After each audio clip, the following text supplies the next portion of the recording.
Hello, everyone. This is Dr. Josh Hand for Lifestyle Locker Radio. You're listening to episode 148, and this is the Race to 100, episode 8. And this is called the Discomfort Zone. So I'd like to share a quote. Actually, I'm going to share 2 quotes with you to start. I love starting these with amazing quotes from either people that inspire me or just quotes that inspire me to do better and be more. So these 2 are from David Goggins. So first quote: the brain always quits before the body does. Once the mind knows you are not going to quit something, it's going to try to find more. It's going to try to give you more. I love that because that just shows the power of headspace. That shows the power of our mindset. So that's the first one. Second one, love this one as well. Everybody comes to a point in their life when they want to quit. But it's what you do at that moment that determines who you are. So I want you to take both of those quotes to heart and pay attention and listen, and even listen to yourself during life and decide, do I really need to quit now? Or am I just quitting because I'm afraid of what might happen? All right. So let's go into let's go into the why, right? This is important because the longer I get into the training, the closer I'm getting to this mega event, the scarier it is. And I'm noticing that my fear is increasing, but also, I shouldn't say so much fear, like my nervousness is increasing. And so is my anxiousness going, holy cow, 100 miles. Like, why am I doing this? So the why, right? These are important things. I initially thought I was doing this because I thought it was cool. I listened to David Goggins' books. I had already been through a marathon, ultra marathon, 50-mile overnight ruck, and this just seemed to be the order and the next thing. This may have been a little bit bigger jump, but I realized, as I signed up for this and have started my training, I guess there are a couple whys. Like, why am I doing this? One is really to test myself mentally and physically. I've had ups and downs in life, like most of us have had in my business and in my marriage and all these different areas of my life.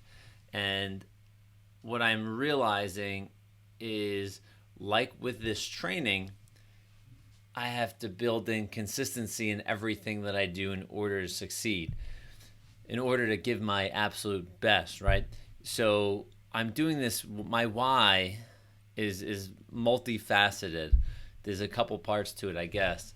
And my first why, as I think about it, is really to be able to push myself to the point of breaking and have the composure to have the I don't even know how to put this for you, but I want to make sure that I am able to keep pushing forward when I'm getting knocked down on a regular basis.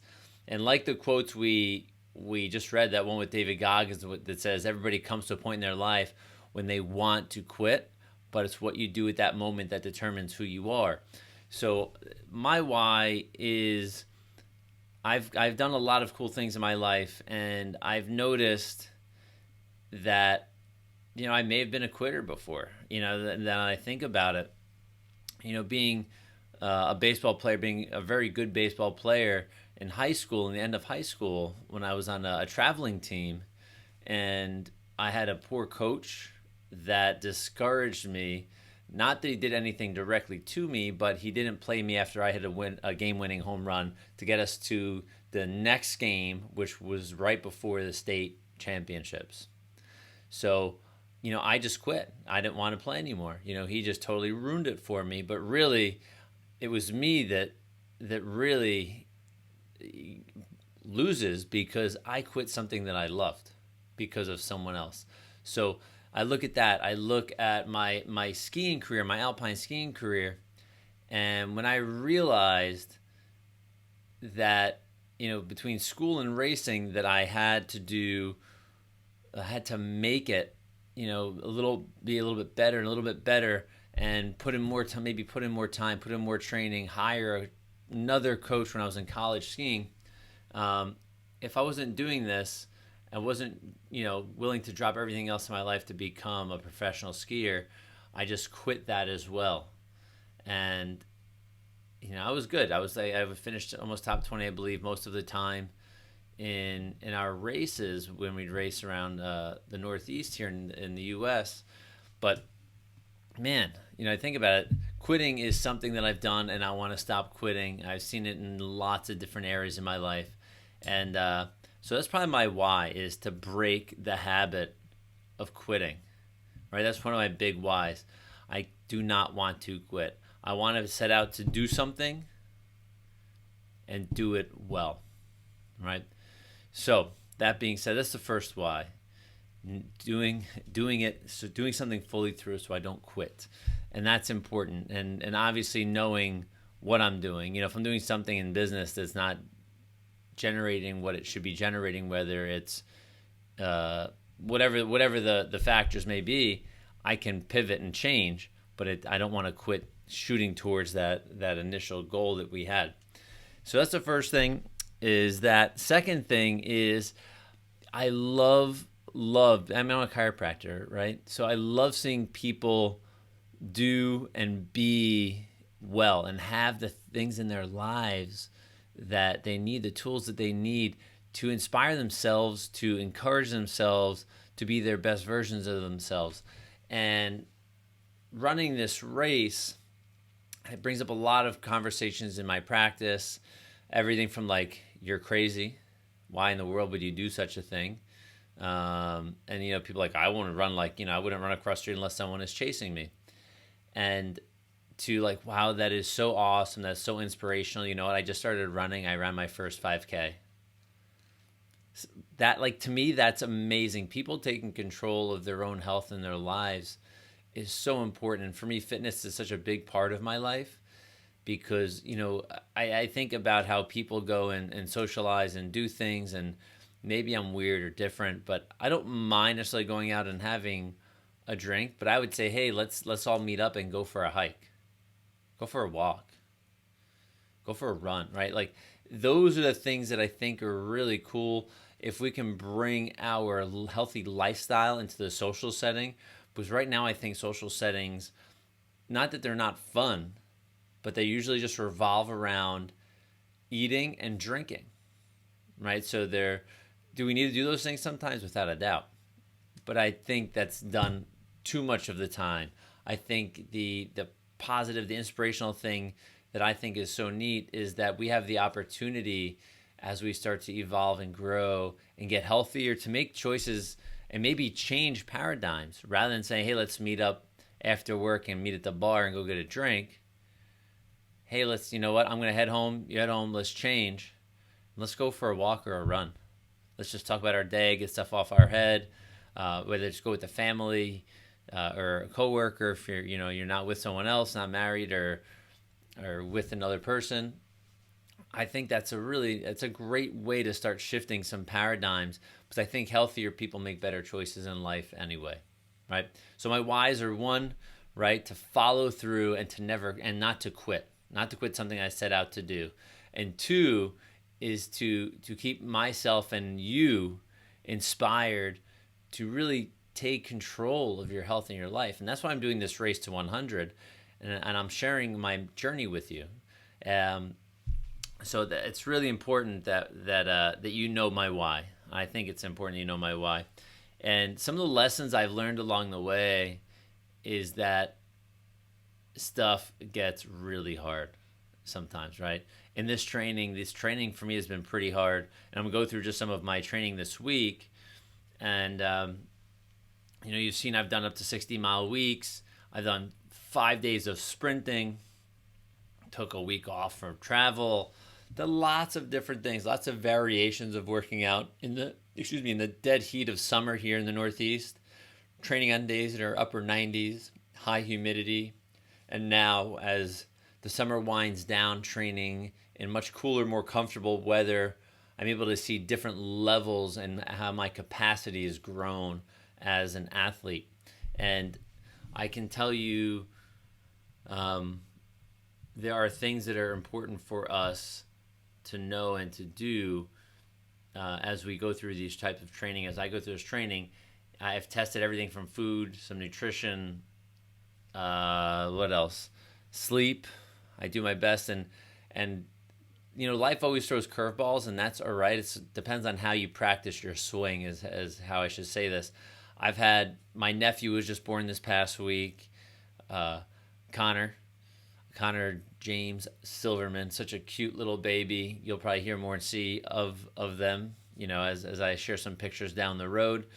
So I was, our family is very close, so I was around. My sleep pattern stunk the night of that birth, so I was up at the house. It was a home birth, and obviously I wasn't in the room for the birth, but I was there supporting. Our whole family was there. People came from all over, and we made it an event, if you will, because celebrating life is something super, super important that I think we don't get to do enough of. And the amazing thing was, being that this was a home birth, it's experiencing the excitement of midwives running around the house and staying up late, a lot later than I wanted to. The reason I'm bringing this up is this was a curveball that was thrown at my training, not at me really, but at the training. I had to stay up super late.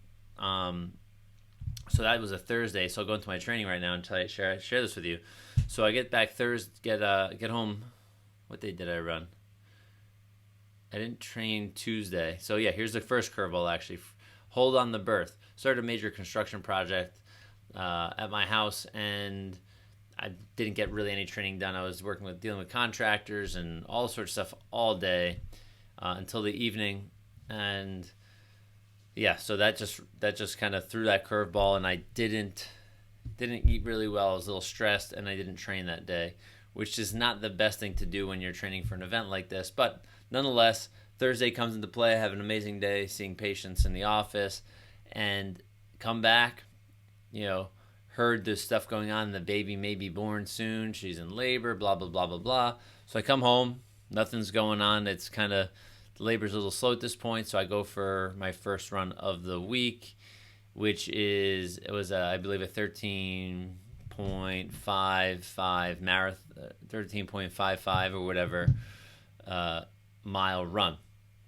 Great. It was hot, but I felt really good. I came back nice and salty, and first time I ever saw myself look so salty, I guess because the air was much cooler, things were drying on me versus like the constant waterfall, which you've seen in my Facebook lives. And but man, that was a tough one. I got in and I got out to the run. I wanted to call it at 3 mile 3. I was just felt tired, burned out. It was midday after like super late night and then early morning. But nonetheless, I go into that pain cave and tell myself as I'm going in there that, like, holy cow, you need to be able to break through. Just break through. You can do. You've ran 21 miles in a training run. You've ran sprints at 2 miles. You've ran ultra marathons. Why do you want to quit at mile 3? Because you're tired? Because you're, maybe you had something you shouldn't have ate? These are all choices I made, and I had to deal with the consequences. So I pushed through 13.55 miles, felt great at the end. Then that was a super duper late night. That was the night. So I was up from 5 a.m. The birth was at 11:20 or something like that at night, and didn't get home till about 1 o'clock in the morning. And then the next day, early morning run, right? So actually, did I run the next day? I gotta check my numbers here, but I had no, I didn't actually run. I took Friday off, and then I ran again yesterday, and yesterday was a killer. It was awesome. So my first run, I believe, was like a 9:30 something. You can check Strava if you'd like, or my Garmin account if you follow me. If not, you just need to if you want to. I believe it was like a 9:43 or something, 9:34, something like that was my pace for the 13.55 miles. A lot of hills. Felt great. It was one of the fastest runs I've done in a long time. So I was super pumped. It was under a 10-minute mile. So then come Saturday, go out and run around this place called Rockland Lake State Park. It's pretty flat, right? I think the whole elevation gain I had was like 600 or something like that for the whole thing, or maybe it's 64. It was something crazy low. But what I did my loops, and I finished 13. I didn't do 13.2, but I did about 13 miles, and I did that with an 8:34 pace. So I was floored, blown away, like how fast I actually have gotten myself. I'm like, well, what am I doing? And if I want to go backwards to what we were just speaking about before, is not quitting, right? Not quitting. I set out to do this, and my training has led me up to today, right? Every day leads me up to the next day, and how I tackle or accomplish what I do that day. So all my training has led me up to become a faster runner for me. Not that I need to be super fast during an ultra marathon or 100-mile run, right? But I need to be consistent. So then felt good, was kind of pumped, and like, wow, okay, fastest 13 miles I think that I could ever remember. Then run again today, so another 24 hours later, and I have I think a record half marathon, which was an hour 55 for me, which is always like an 8:43 pace.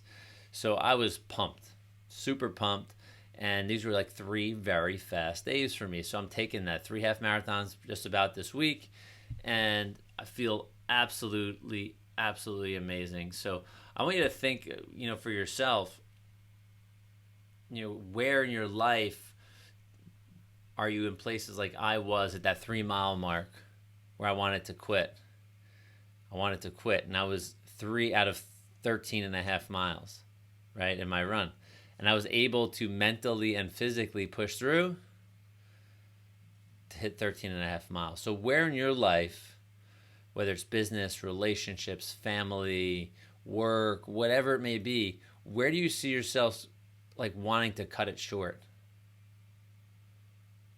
Where? Right? So I know you have more in the tank. Another from one of my mentors, I call him my digital mentor, David Goggins, he says when you hit that wall, you're only at 40%, right? You're only at 40%. You can go a lot more. So I urge you to really dig deep when you're going for your run, whether you're at 1 mile or whether you're shooting for a 100-mile ultra marathon. Shoot for the moon.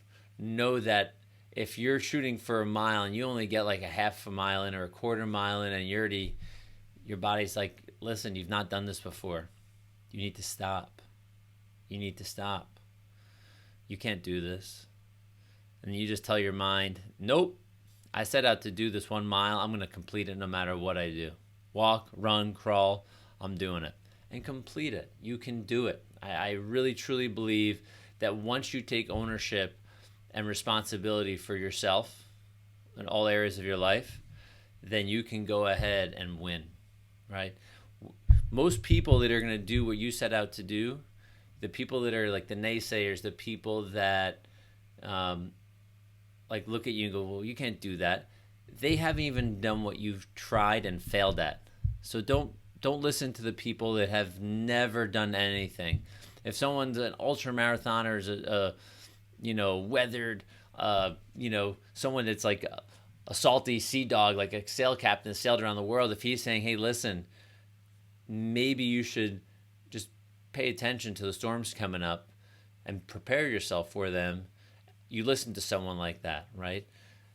If you have someone that doesn't own a boat and they say, hey, listen, are you sure you want to do this type of trip? The weather might be bad. You don't listen to someone like that. You get some knowledge, and you get knowledge from people that have done it before you, and you get knowledge from your own experiences, and your headspace will determine how far you want to go. So that's my message for today. And what I'm taking from this for myself, because I learn as I do these talks as well with you, these podcast shows, that man, I have a lot to grow. I have a lot to learn. And in the podcast world, in the chiropractic world, in the running world, in the endurance running world, I feel like I'm a baby at 40 years old. And I'm just getting started. So I'm not have to quit. I don't know what the next journey may be. It may not, maybe a marathon, maybe, I don't know, who knows what after the 100. And I'm realizing that the time and energy that I'm putting into this type of event, if I invest that same time and energy into other things in my life, what in the world can I accomplish? Right? So that's just food for thought for me and for you. If you could put energy into something that you absolutely love and see it through, all the way through, where else in your life can you apply that same energy, that same mindset, and move forward? Right? So that's where I'm going to finish. So I do appreciate you for listening, for jumping in and enjoying this video if you're watching it, or if you're listening to it through some earbuds on your phone. Again, I appreciate you so much.